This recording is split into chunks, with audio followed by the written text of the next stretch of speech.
그리고 마지막 45절과 46절 말씀입니다.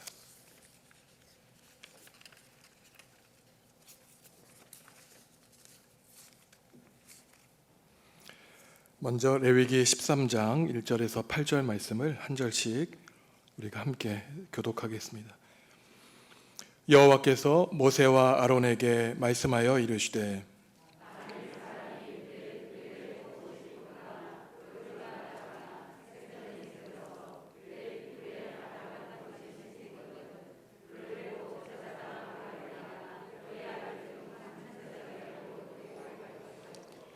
제사장은 그 피부의 병을 진찬할지니 환부의 털이 희어지고 환부가 피부보다 음욱하여졌으면 이는 나병의 환부라. 제사장이 그를 진찰하여 그를 부정하다 할 것이요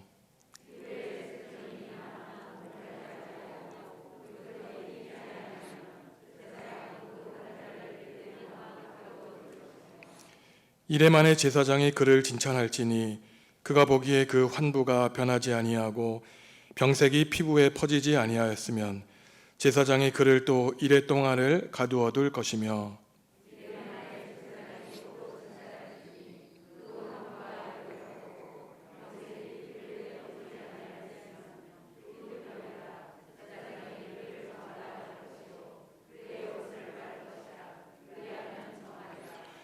그러나 그가 정결한지를 제사장에게 보인 후에 병이 피부에 퍼지면 제사장에게 다시 보실 것이요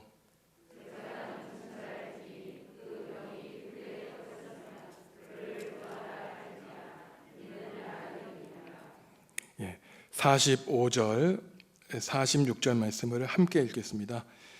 나병 환자는 옷을 찢고 머리를 풀며 윗입술을 가리고 외쳐 이르기를 부정하다 부정하다 할 것이요 병 있는 날 동안은 늘 부정할 것이라.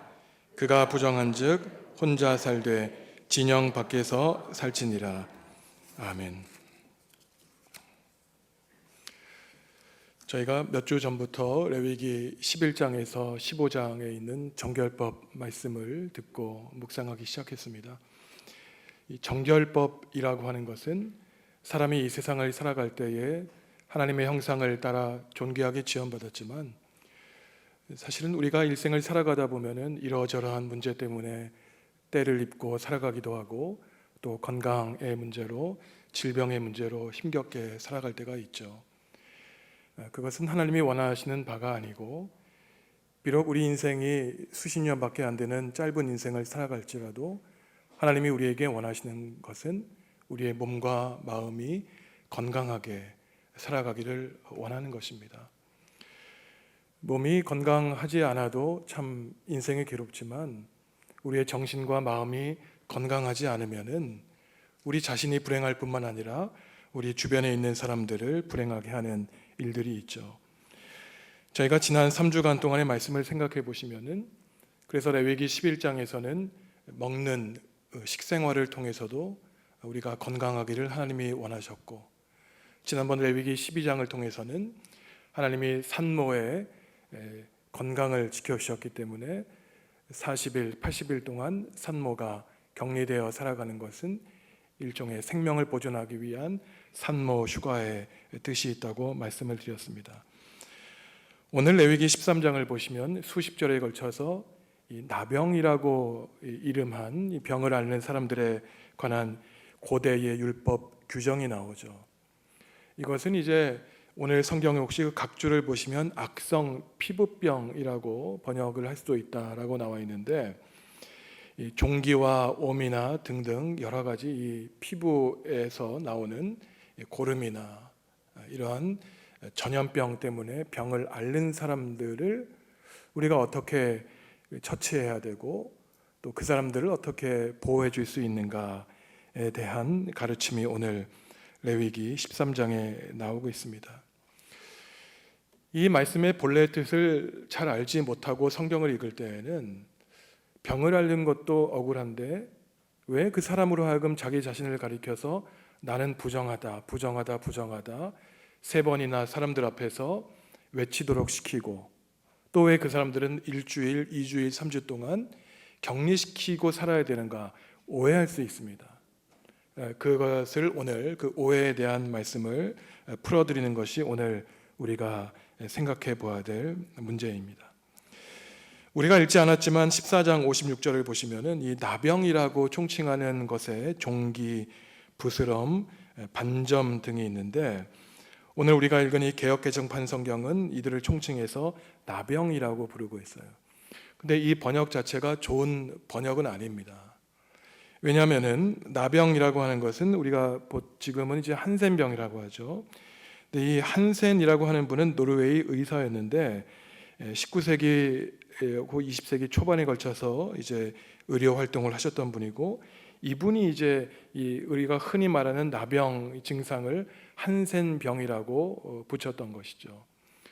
우리도 이제 소록도에 가시면은 일제 시대에 나병 환자들, 한센병 환자들을 가둬놓고 여러분 혹시 그 소록도에 가시면은 얼마나 비참한지 모릅니다. 일제 시대 때 이 사람들을 강제 노동시키고 이 환자들이 어떻게 하면 도망갈까 막 바닷속에 뗏목 타고 도망가고 이랬던 슬픈 우리 일제 시대 역사가 지금도 그 소록도에 남아 있죠.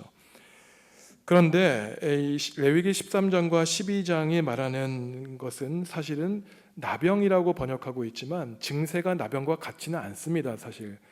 그리고 구약을 연구하는 사람들은 이 모세 당시에 배경으로 하고 있는 이 레위기에 이 한센병 증세는 없었다 이렇게 얘기를 하고 있어요.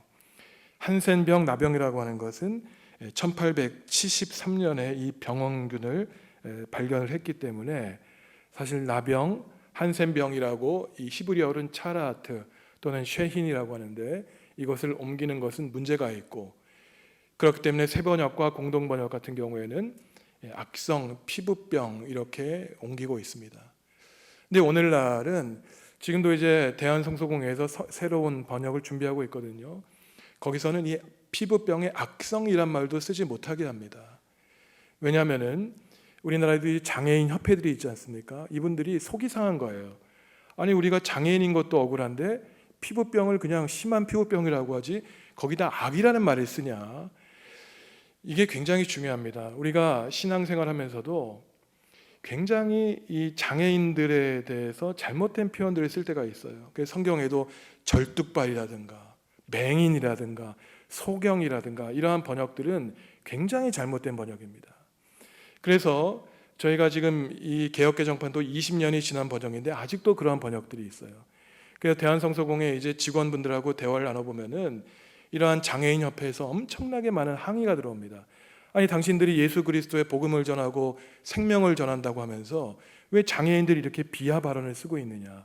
그래서 성경은 사실은 주기적으로 번역을 해야 되고 또 사회의 발맞춤에 맞춰서 번역을 해야 되는 것이 성서학자들의 임무인 것이죠. 여하튼 이 나병이라고 번역된 이유가 있긴 있어요. 왜냐하면은 기원전 3세기경부터 이제 유대인들이 자신들의 말인 히브리어를 잊어버렸고 이 그리스 문화에 빠져들게 되면서 이제 뭐 식민지 생활을 겪지 않습니까?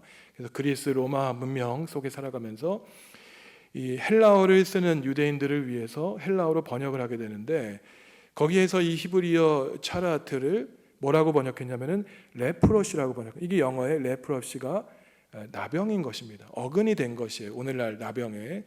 그러면서 오늘날 현대어 성경에도 이거를 나병이라고 번역했지만 그렇게 번역하는 것은 문제가 있다는 것이죠. 여기서 이제 여하튼 우리가 이제 피부병에 걸린 사람들은 어떻게 했어야 되냐면은 제사장에게 몸을 보였어야 됐습니다. 우리 같으면 오늘날 의사한테 몸을 보여야 되겠죠. 그런데 당시 이제 2000년보다 훨씬 전 3000년 전에는 직업으로서의 의사들이 오늘날과 같지 않았습니다. 그렇지 않았어요. 그리고 또 성경을 자세히 읽어보시면 구약 성경에는 의사라고 하는 직업에 대해서 좋은 이미지를 가졌겠습니까? 좋지 않은 이미지를 가졌겠습니까? 좋지 않은 이미지가 있었어요.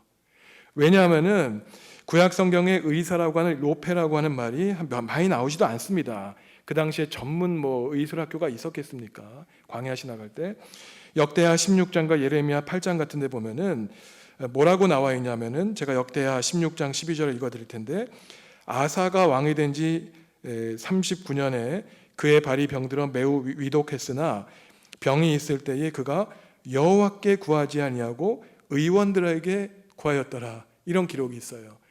그러니까 이스라엘 백성들의 가장 기본적인 신앙 고백은 무엇이냐면은 우리가 여호와 로페라 그러죠.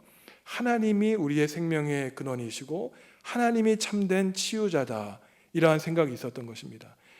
그러니까 사람들이 병이 들었을 때 하나님께 기도하고 낫기를 구하지 아니하고 의원들을 찾아가는 것을 불신앙적인 행위로 여겼던 거예요. 하지만 오늘날 관점에서 당연히 그런 생각은 잘못된 것이죠. 의료진들을 통해서 하나님이 역사를 하십니다. 그렇기 때문에 기도하면서 당연히 우리 의사 선생님들을 찾아가서 약 처방도 받아야지 내가 병이 들었는데 인간적인 방법을 동원하느냐, 굉장히 잘못된 것이에요. 그래서 여호와의 증인 같은 사람들은 여러분들 뉴스 간혹 보시면은 지금도 문자적으로 이러한 식의 신앙을 갖고 있어서 자식에게 수혈을 해야 되는데 수혈을 하지 않아 가지고 자식을 죽게 합니다. 그것을 훌륭한 신앙으로 알고 있어요. 절대 그렇지 않죠. 여하튼 오늘 우리 성경에서 가르치는 것은 하나님이 참된 생명의 근원이시고 우리를 고쳐주시고 그렇기 때문에 제사장에게 몸을 보이라는 것이에요. 그렇지만 오늘 레위기 13장과 14장을 보시면 당시 제사장은 의료진들이 아니었습니다. 의사가 아니었어요. 그래서 제사장들이 하는 것은 단지 그 환처를 보고 판단할 따름입니다. 이게 피부병인지 아닌지, 진영에서 생활할지 안 할지.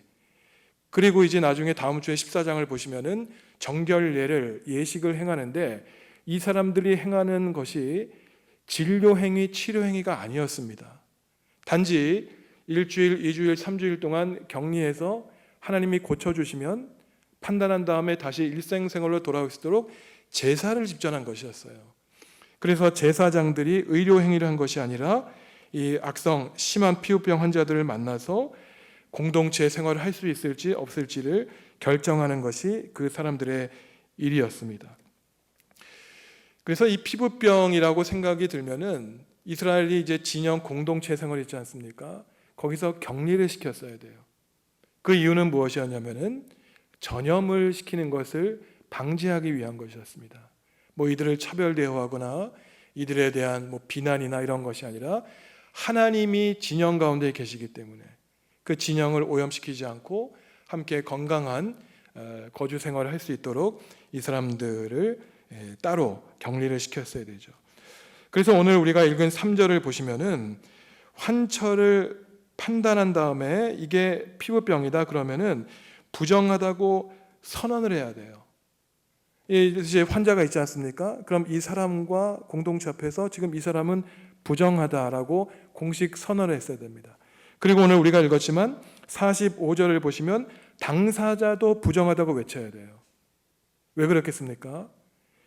오늘날 코로나 확진과 같은 거예요. 부끄러운 게 아닙니다. 이것은 내가 무슨 병에 전염이 있다고 해서 죄를 지었거나 잘못을 했거나 이게 아니라 나의 상태를 나 자신과 공동체에 알림으로써 더 이상 병의 확산을 막기 위한 것이지 경멸하거나 그 사람들을 차별하거나 이런 것이 아니었어요. 그래서 레위기 13장을 잘 읽어보시면은 이사야 6장을 할 때 우리가 이해할 수 있습니다. 제가 몇 주 전에 이사야 6장 이사야의 소명에 관한 말씀을 전해드린 적이 있었는데 이사야가 성전에서 하나님의 부르심을 받고 뭐라고 외칩니까? 부정하다 부정하다 부정하다 화로다 내가 죽게 되었다. 내가 부정한 백성 가운데 내 입술이 부정한데 거룩하신 하나님을 만났으니 내가 죽게 되었구나. 이 얘기를 하는 거예요.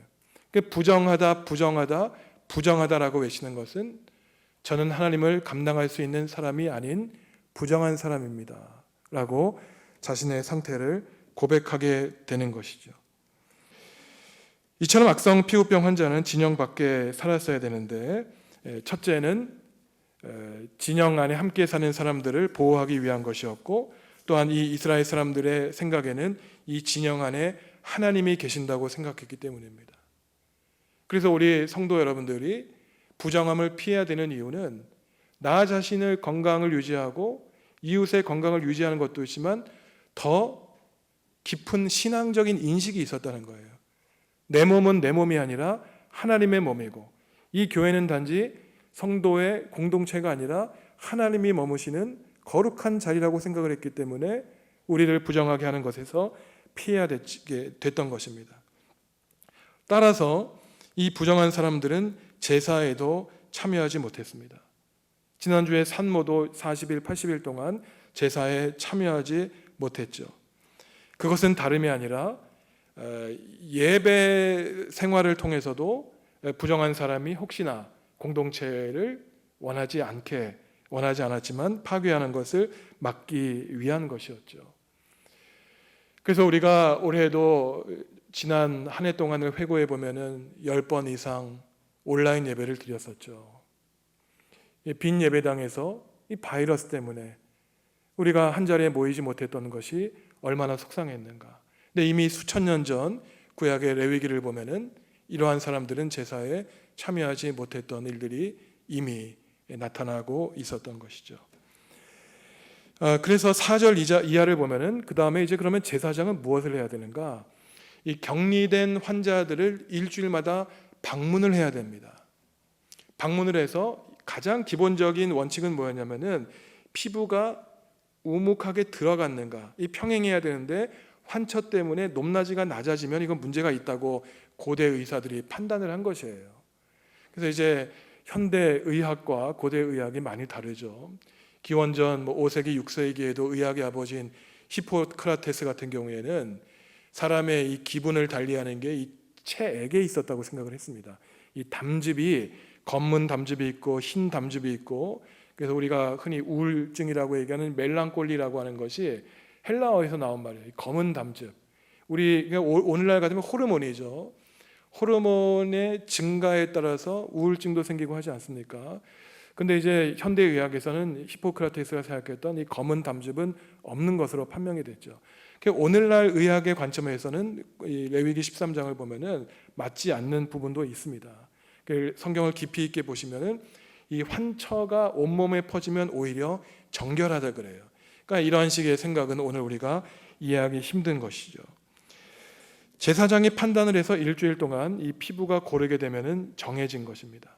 그럼 그냥 그 사람을 바로 진영 속에 편입시키는 것이 아니라 정결례를 했어야 돼요. 그래서 어떠한 일을 하냐면 먼저 옷을 빨게 하고 몸을 씻게 하고, 그 다음에 다음 주에 14장에 더 자세하게 나오지만 부정할 때는 부정하다 3번 외치게 했다면 정결하게 되면 반대로 정결하다 3번 외치게 했습니다. 공식 인정을 한 거예요. 이 낙인을 떼어주는 것이죠. 그래서 이 사람들이 다시 이제 이스라엘 진영에 편입되는 일이 있었습니다.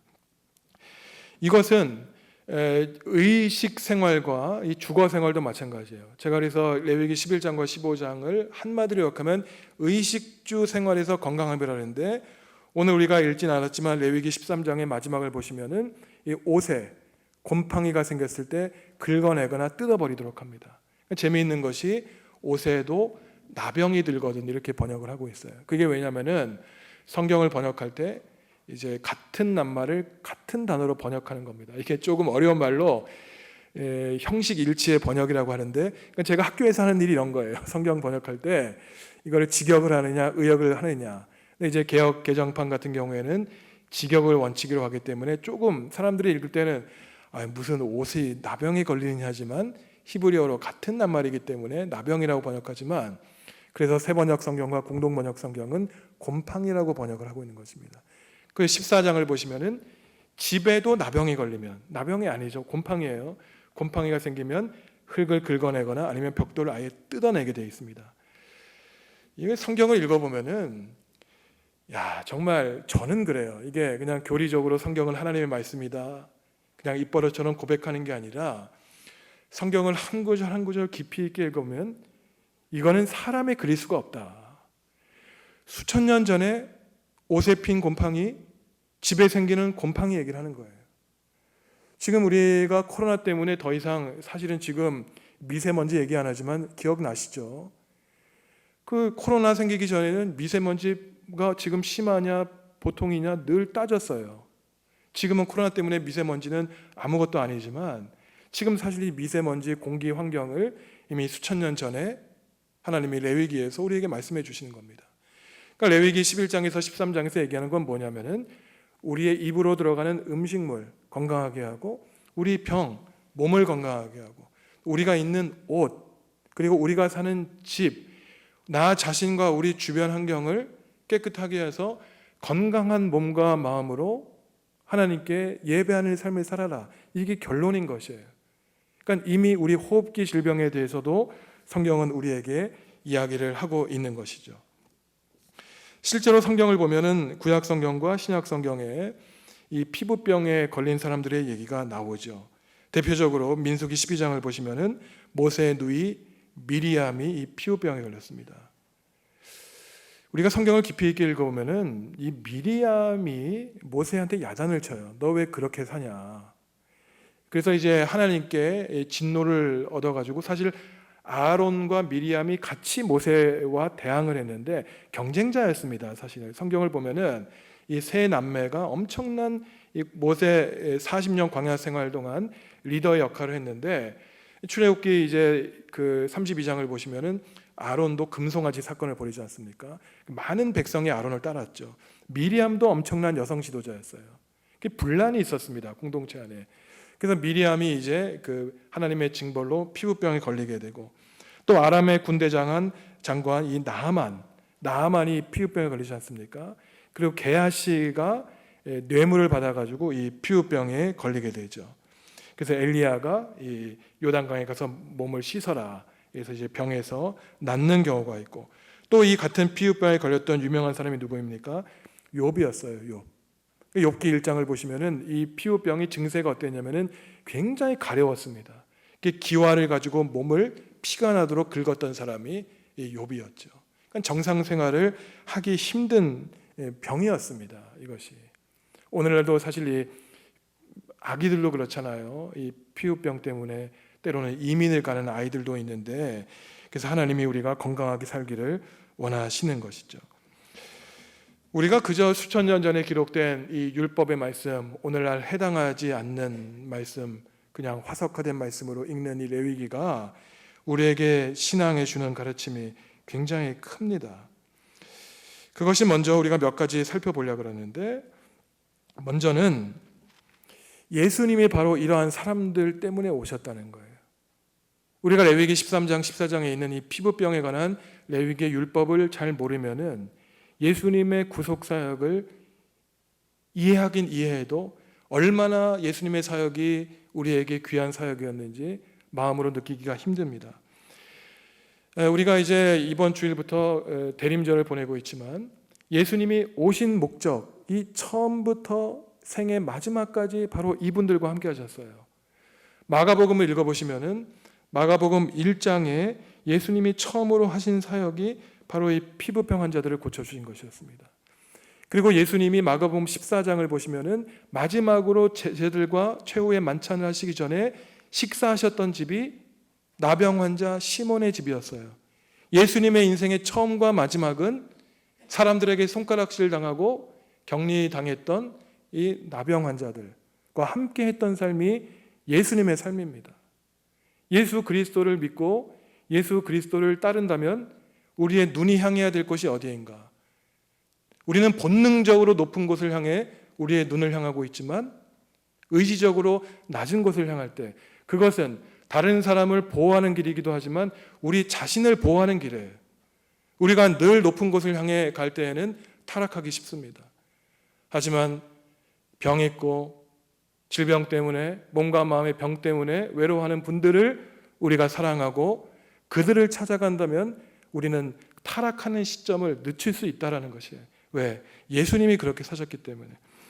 우리가 마가복음 1장 44절과 45절 말씀 같이 한번 읽겠습니다. 시작. 이르시되 삼가 아무에게 아무 말도 하지 말고 가서 내 몸을 제사장에게 보이고 내가 깨끗하게 되었으니 모세가 명한 것을 드려 그들에게 입증하라 하셨더라.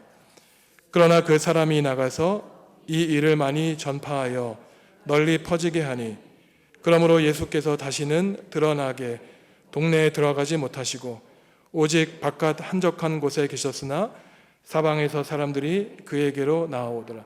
원래 1장 40절부터 읽으시는데 무슨 얘기냐면은 예수님 나병 환자를 고쳐주셨어요.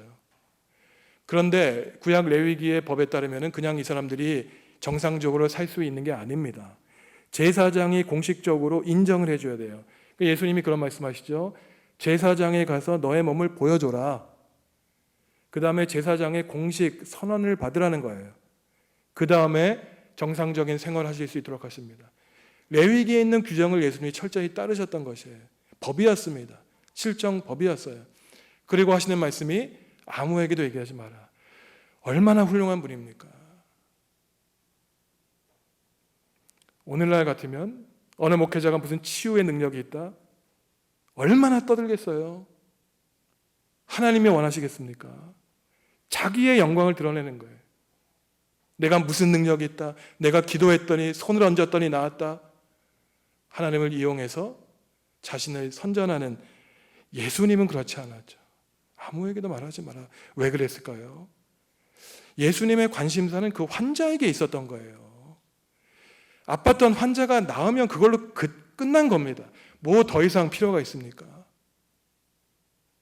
불손한 사람들이 예수 그리스도의 복음을 가리고 있는 것이에요. 십자가의 복음을 자신의 욕망으로 사용하고 있는 예수님은 그런 분이셨습니다. 우리가 예수님을 사랑하면 이런 것 때문에 사랑하는 거예요. 그분이 무슨 엄청난 기적을 일으키시고 하나님의 사람이고 이것 때문에 예수님을 사랑하는 것이 아니라 정말 그분은 우리를 사랑하셨기 때문에 그분의 길을 걸은다면은 그 생명 자체에 관심이 있어야 돼요. 예수님의 목적은 치유 자체에 있었습니다. 자신을 과시하거나 자신의 능력을 보여주려고 있었던 것이 아니죠. 예수님은 초지일관 마찬가지였어요. 제가 읽지 않지만 마가복음 14장을 보시면은 마지막 식사를 나병 환자 시몬의 집에서 하셨습니다. 그 유명한 거 있죠. 여자가 비싼 향유 옥합을 깨뜨려서 예수님의 머리에 붓지 않습니까? 그곳이 화려했던 궁정이 아니었어요. 나병 환자 시몬의 집이었습니다. 늘 사람들에게 손가락질 당하고 사회적으로 죽음을 선고받은 사람들이었어요. 이 사람들은 인생에 더 이상 희망이 없는 사람들이었습니다. 하지만 그분이 희망을 갖고 살았던 이유가 예수님께 인정받았기 때문에, 예수님께 사랑받았기 때문에, 모든 사람들에게 미움받고 손가락질 받았는지 모르지만 세상의 주인이신 예수님께 인정받았기 때문에 그 사람들은 그 희망 갖고 여생을 살아갈 수 있었던 것이죠. 마가복음 2장 17절 보시면은 그래서 예수님의 사역의 목적이 나오지 않습니까? 우리가 함께 읽습니다. 예수께서 들으시고 그들에게 이르시되 건강한 자에게는 의사가 쓸데없고 병든 자에게라야 쓸데있느니라. 나는 의인을 부르러 온 것이 아니요 죄인을 부르러 왔노라 하시니라. 아멘. 그러니까 이 말씀 때문에 예수님이 십자가에 달려 돌아가신 거예요. 바리새파 서기관들이 기분이 나빴던 겁니다. 저 젊은 30대 청년이었죠. 아 그래? 네가 죄인을 불러왔어? 본인들은 피해 망상이 있었던 거예요. 예수님이 언제 서기관 바리새인들 미워한다 그랬습니까? 언제 부자들 미워한다 그랬어요? 단지 부자가 하나님 나라에 가는 것이 낙타가 바늘기 들어 어렵다 그래요. 왜? 돈이 사랑스러우니까 하나님보다. 아 그거 포기하지 못하는 사람들에게 그 말씀 못하겠습니까? 하나님이 구원받도록 하신 말씀인데, 그러니까 예수님의 복음은 모든 사람들에게 기쁜 소식은 아니에요. 내가 이 세상에서 모든 건 누리는 사람들에게는 예수님이 사랑해라, 섬겨라, 봉사해라, 나신 곳으로 가라 걸림돌이지 기쁜 소식이 아닙니다. 그래서 마음이 가난한 자가 복이 있다, 애통하는 자가 복이 있다. 예수님이 산상수훈에서 우리에게 말씀하시는 것은 세상에서 인정받지 못하는 사람을 주님이 품어주시고 그들을 하나님의 나라로 이끌어 주시기 때문에 복음되는 사람들, 그 사람들이야말로 주님의 식구들이라고 할 수 있는 것이죠. 여기서 우리 자신이 깨달아야 되는 것이 있습니다. 성경을 읽을 때 성경을 읽으면서 아주 오만해지는 사람들이 있어요. 늘 자신을 의인에 대입해서 읽습니다. 나는 다윗이고 솔로몬이고 베드로고 요한이고. 아니에요. 나를 죄인에 대입해서 읽는 훈련을 해야 됩니다. 나는 예수님을 팔아먹은 베드로요, 예수님을 배반한 가룟 유다요, 또 나는 피부병 환자입니다. 나는 얼굴은 정상적이지 몰라도 속은 골마에 있고 병들어 있고 건강하지 않은 왜곡된 시각에 사로잡혀 사는 피부병 환자입니다. 고백하고 살아야 돼요. 주님, 저를 고쳐주십시오. 주님이 저와 함께 하시지 않으면 저는 늘 불만과 불평과 왜곡된 시각에 살아갈 수밖에 없는 죄인입니다. 하나님, 우리를 정결하게 해 주십시오 라고 기도해야 됩니다. 하지만 둘째로 우리는 제사장의 마음도 가져야 돼요. 제사장은 의료 행위를 하는 사람이 아니었습니다. 단지 소외된 사람 찾아가서 관찰하고 일종의 오늘날 신방하는 것이에요. 그래서 오늘날 목회자가 하는 일은 성도들의 단지 영적인 건강에만 관심을 쏟는 게 아니라 육적인 건강에도 관심을 갖는 것이 목회자가 해야 되는 일이에요. 그래서 사실은 오늘 이렇게 수요 기도에 나오실 수 있는 것만 해도 얼마나 감사한 일인지 모릅니다. 주일 예배에 나오실 수 있는 것만 해도 얼마나 감사한 일인지 몰라요. 제가 2주 전부터 주일날 교회에 나오시지 못하는 연로하신 우리 집사님, 권사님들을 찾아서 주일날 신방하고 있지 않습니까? 그게 다른 이유가 있는 게 아니에요. 주일날 교회에 나오고 싶으셔도 못 나오시는 분들, TV로밖에 예배하실 수 없는 분들, 같이 주일날 그저 얼굴 뵙고 하나님 말씀 읽고 찬송하고, 그게 다입니다. 솔직한 마음으로 제가 더 있는 그대로 말씀을 드려도 될까 모르겠지만, 제가 목회를 시작하면서 이런 생각을 했어요. 혹시나 어르신, 집사님, 권사님들이 돌아가시면 얼굴 한 번 못 뵙고 제가 혹시 장례 예식을 드린다면 얼마나 죄송할까. 제가 사실은 지금 지난주, 지지난주 한번 예배를 가정 신방을 했지만, 저는 이번 만남이 어쩌면 이 집사님들, 권사님들 마지막 만남일 수 있겠다, 그 생각을 하고 제가 신방을 합니다.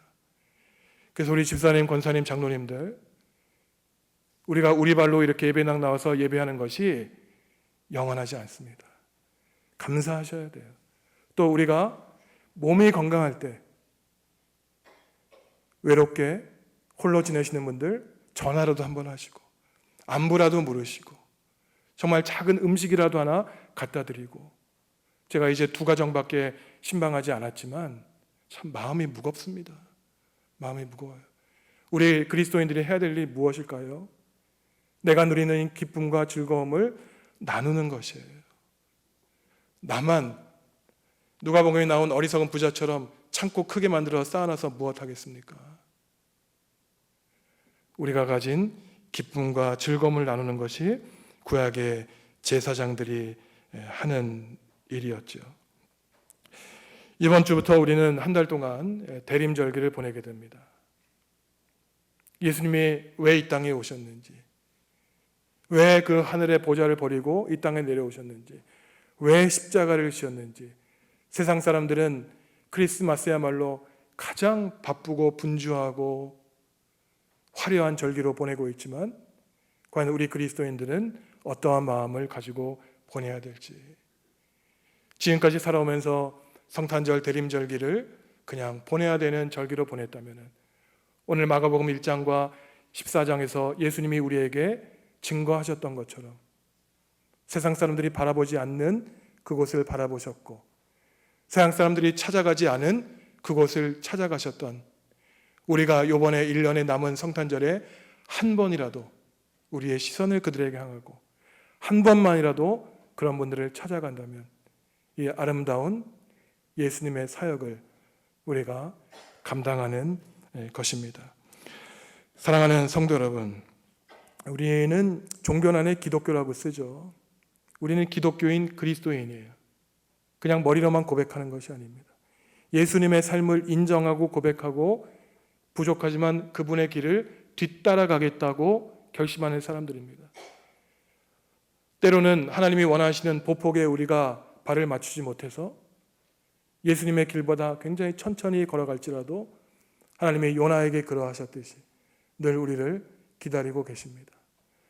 한 주 한 주 우리가 하나님의 말씀을 들고 기도할 때에 우리의 믿음이 성장하여서 주님을 본받는 삶을 살고, 이번 성탄절 이번 대림절은 피부병에 걸려 격리된 사회적인 죽음을 선고받은 분들, 귀한 하나님의 형상을 따라 지음받았지만 고통받고 있는 분들을 위해 기도하고 그분들을 섬기는 그러한 대림절기 성탄절이 될 수 있기를 간절히 소원합니다.